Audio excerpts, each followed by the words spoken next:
bà bong ôn đi đặc biệt cho sân tui su tray xây đôi mà ngay trong trong sông một có tấm màn nó phải rồi không là đôi mà ngay rồng sai nhiều đây lắm nó cầm bơ trái đôi nhung tới nhung anh nói nữa đôi khâu thì mới trái đôi khâu giật chọc hoa sân tui su tray lụa chài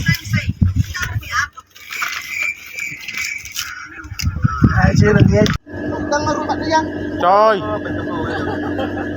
rồi ô à ô môi môi môi bạn môi ấy mới ta phải lại nhiên gì hai mà nhiên vào không nghe ra cái này